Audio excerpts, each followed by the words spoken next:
नमस्कार, world news में आज इजराइल के प्रधानमंत्री बेंयामिन नेतन्याहू पहले से ही मुश्किल में थे और अब उन पर गिरफ्तारी का संकट खड़ा हो गया है। तुर्की ने ऐलान कर दिया है कि वो नेतन्याहू को गिरफ्तार करेगा।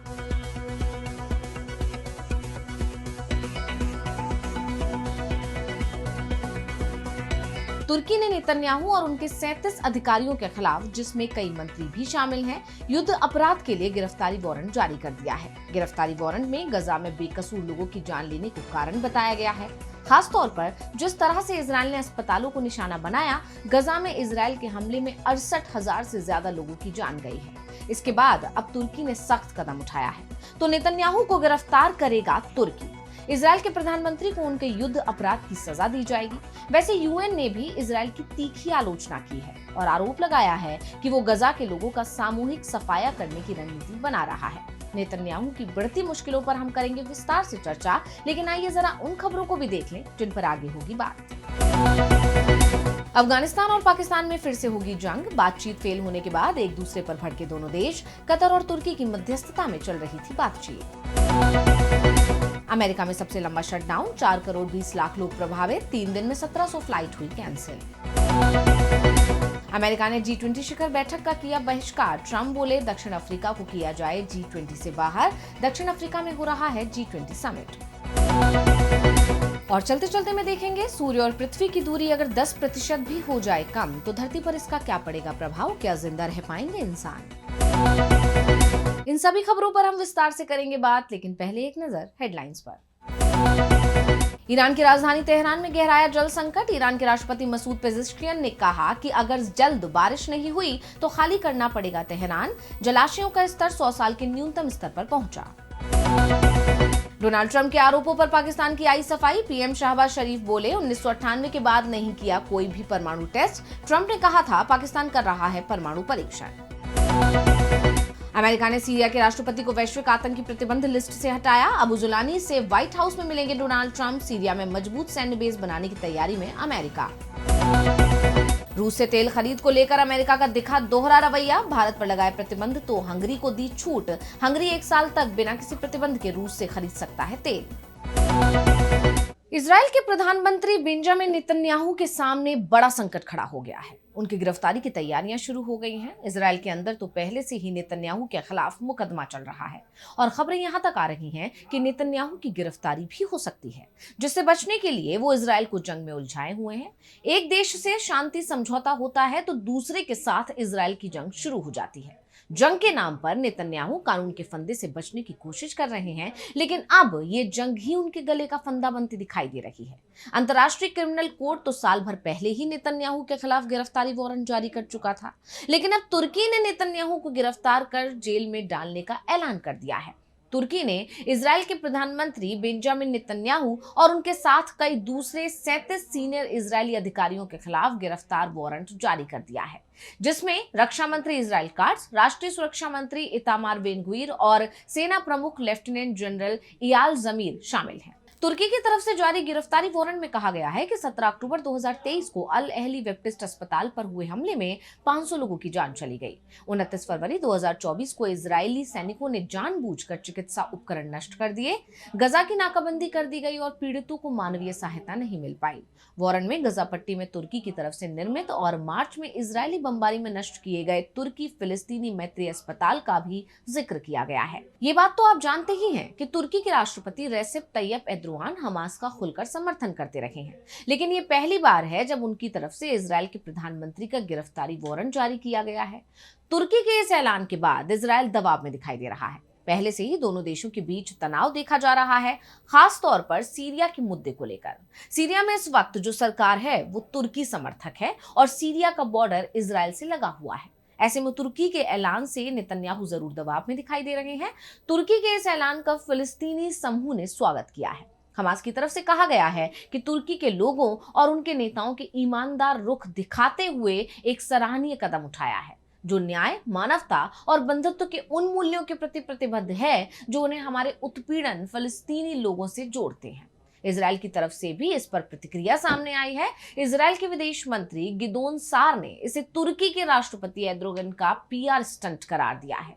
दूसरी तरफ गजा में यूएन ने इजराइल पर सवाल उठाए हैं। संयुक्त राष्ट्र के प्रवक्ता फरहान हक ने बताया कि संयुक्त राष्ट्र और उसके सहयोगी 10 अक्टूबर के युद्ध विराम के बाद से गजा में 37,000 मीट्रिक टन सहायता, जिसमें ज्यादातर खाद्य सामग्री है, पहुंचाने में कामयाब रहे हैं।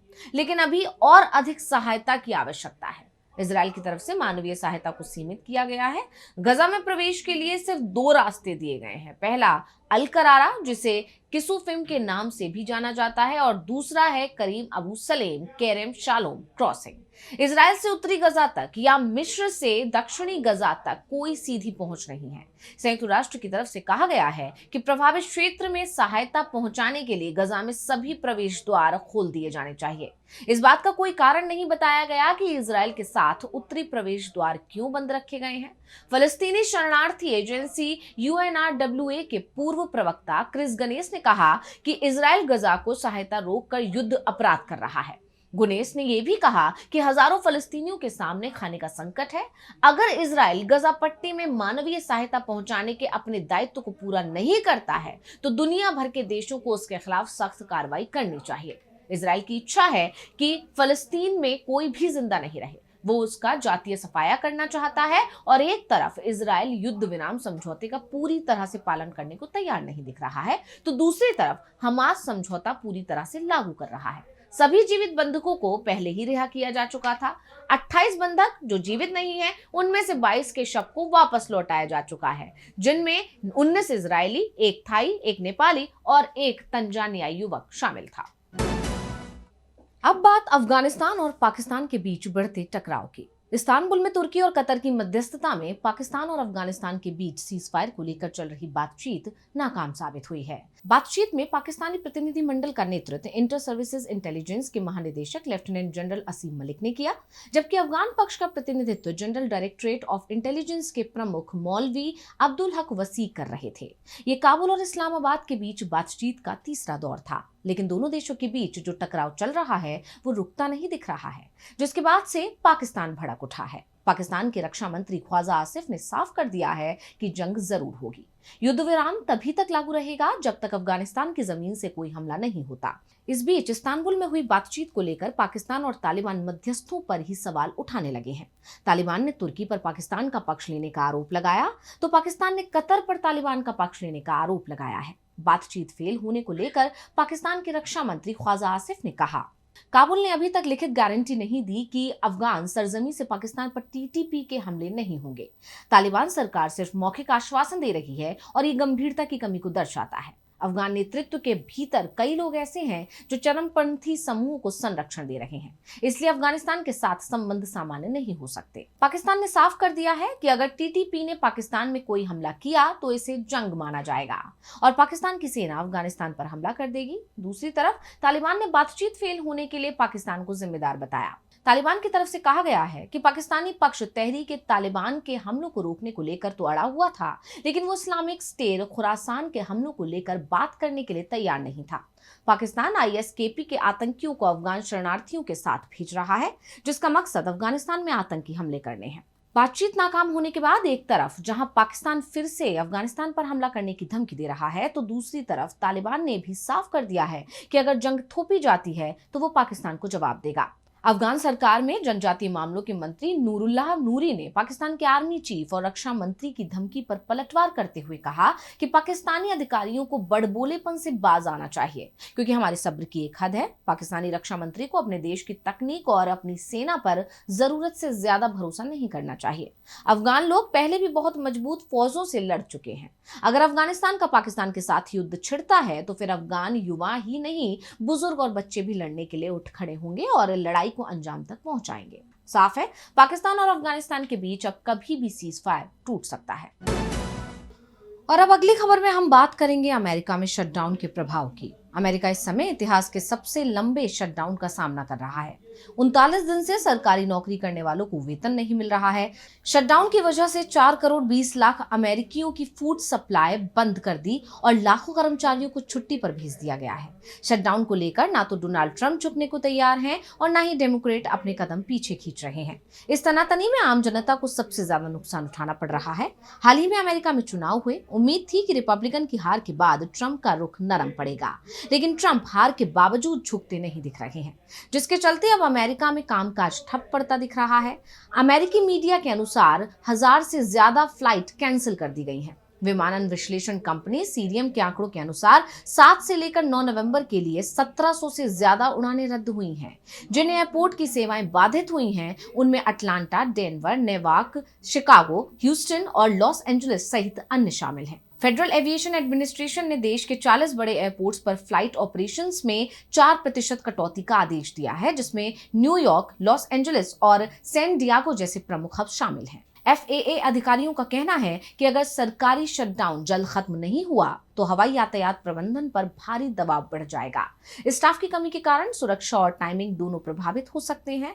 विशेषज्ञों का मानना है कि अगर स्थिति इसी तरह बनी रही तो थैंक्सगिविंग ट्रैवल सीजन के दौरान यात्रियों को गंभीर परेशानियों का सामना करना पड़ सकता है। हम आपको बताते हैं कि शटडाउन होता क्या है। अमेरिका का फिस्कल ईयर यानी खर्च का साल 1 अक्टूबर से शुरू होता है। ये एक तरह से सरकार का आर्थिक साल होता है जिसमें वो अपना पैसा खर्च करने और बजट बनाने की योजना बनाती है।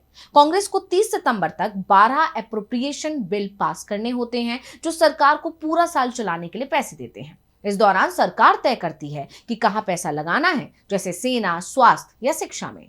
अगर इस तारीख तक एक नया बजट पास नहीं होता है तो प्रेसिडेंट साइन नहीं करते। इससे सरकारी कामकाज बंद हो जाते हैं। इसे शटडाउन कहते हैं। अमेरिकी खजाने में पैसे तो होते हैं लेकिन खर्च करने की लीगल परमिशन नहीं मिलती है। ये 1977 से अब तक का 22वां फंडिंग गैप और 11वां पूरा शटडाउन है जो सबसे लंबा हो गया है। इससे पहले सबसे लंबा शटडाउन दिसंबर 2018 में लगा था जो 35 दिनों तक चला था और उस वक्त भी डोनाल्ड ट्रंप ही अमेरिका के राष्ट्रपति थे। अब बात करेंगे हम T20 समिट की, जिसका अमेरिका ने बहिष्कार करने का ऐलान कर दिया है। पिछले दिनों दक्षिण अफ्रीका के राष्ट्रपति सिरिल रामाफोसा व्हाइट हाउस पहुंचे थे, जहां ट्रंप के साथ उनकी मुलाकात बेहद तनावपूर्ण स्थिति में हुई। ट्रंप ने रामाफोसा पर दक्षिण अफ्रीका में श्वेत किसानों से उनकी जमीन छीनने के आरोप लगाए, लेकिन रामाफोसा ने ट्रंप के सभी दावों को नकार दिया था। इसके बाद से ही अमेरिका और दक्षिण अफ्रीका के बीच दूरियां बढ़ती दिखाई दे रही थी। ट्रंप की दूसरी नाराजगी दक्षिण अफ्रीका के ब्रिक्स के साथ खुलकर खड़े होने के चलते भी दिख रही है। ट्रंप ने दक्षिण अफ्रीका पर दबाव भी बनाया कि वो ब्रिक्स से दूर हो जाएं, लेकिन दक्षिण अफ्रीका के सामने ट्रंप का कोई दबाव काम नहीं आया और अब ट्रंप ने दक्षिण अफ्रीका के चलते G20 का ही बहिष्कार करने का ऐलान कर दिया है। दरअसल इस वक्त G20 समूह की अध्यक्षता दक्षिण अफ्रीका के पास है और 22 और 23 नवंबर को जोहानिसबर्ग में G20 के नेताओं की शिखर बैठक होनी है और इस बैठक को लेकर ट्रंप ने ऐलान कर दिया है कि ना तो वो दक्षिण अफ्रीका जाएंगे और ना ही अमेरिका को कोई प्रतिनिधि इस बैठक में शामिल होगा। पहले ये कहा जा रहा था कि ट्रंप की जगह उपराष्ट्रपति JD वेंस दक्षिण अफ्रीका जा सकते हैं, लेकिन अब अमेरिका ने G20 समिट के पूर्ण बहिष्कार का ऐलान कर दिया है। ट्रंप ने ट्रुथ सोशल पर पोस्ट में कहा, ये बड़ा ही अपमानजनक है कि G20 सम्मेलन दक्षिण अफ्रीका में हो रहा है। मैं नहीं जा रहा हूँ। दक्षिण अफ्रीका को G20 में ही नहीं होना चाहिए क्योंकि वहां जो हुआ है वो बहुत बुरा है। मैंने उन्हें बता दिया है कि मैं नहीं आ रहा हूँ। मैं वहां अपने देश का प्रतिनिधित्व नहीं करने वाला। ट्रंप ने G20 शिखर सम्मेलन का बहिष्कार करने का कारण भी बताया है। उन्होंने कहा कि इस अफ्रीकी देश में श्वेत किसानों के साथ भेदभाव होता है और जब तक ये भेदभाव बंद नहीं होता तब तक वो दक्षिण अफ्रीका का बहिष्कार करते रहेंगे। और अब चलते चलते मैं बात करेंगे सूरज और धरती के बीच की दूरी की। क्या आप जानते हैं कि हमारी धरती और सूरज के बीच कितना फासला है? 15 करोड़ किलोमीटर का। इसी दूरी को खगोलीय इकाई या एस्ट्रोनॉमिकल यूनिट कहते हैं। ये दूरी ही हमारी पृथ्वी को गोल्डीलॉक्स जोन में रखती है, यानी जहां ना बहुत गर्मी है और ना ही बहुत ज्यादा ठंड, यानी उतना तापमान जहां जीवन पनप सकता है और सरवाइव कर सकता है। लेकिन जरा सोचिए कि इस दूरी में जरा सा भी फेरबदल हो जाए तो क्या होगा। मान लीजिए अगर सूरज हमारे सिर्फ 10% करीब आ जाता है तो क्या होगा, चलिए बताते हैं। अगर ऐसा हुआ तो विद इन सेकेंड्स यानी बस पलक झपकते ही धरती का माहौल पूरी तरह से बदल जाएगा। तापमान इतना तेजी से बढ़ेगा कि यह हर जीव के लिए असहनीय हो जाएगा। सबसे पहले हमारे महासागर जो धरती के 70% हिस्से पर फैले हैं वो तेजी से उबलना शुरू कर देंगे। पानी भाप बनकर एटमॉस्फेयर में छा जाएगा और अगर ये प्रक्रिया चलती रही तो महासागर पूरी तरह सूख सकते हैं। वीनस ग्रह की तरह हमारी धरती भी एक धधकते हुए बेजान ग्रह में बदल जाएगी। इतना ही नहीं, सूरज से आने वाले हार्मफुल रेडिएशंस की तीव्रता भी कई गुना बढ़ जाएगी। ये रेडिएशन हमारी और बाकी जीवों की जीवित कोशिकाओं को अंदर से नुकसान पहुंचाएंगे। पेड़ पौधों के लिए ये गर्मी और विकिरण दोनों जानलेवा होंगे, जिससे फूड चेन टूट जाएगी। कुल मिलाकर सूरज का 10% भी धरती के करीब आना सिर्फ दूरी में बदलाव नहीं होगा, बल्कि धरती पर जीवन का नामो निशान मिटाने वाला एक भयावह बदलाव होगा। यह हमें सिखाता है कि हम जिस संतुलन में जी रहे हैं वो संतुलन कितना कीमती और अहम है। तो आज इस वर्ल्ड न्यूज में इतना ही। आप देखते रहिए डीवी लाइव और मुझे दीजिए इजाजत। नमस्कार।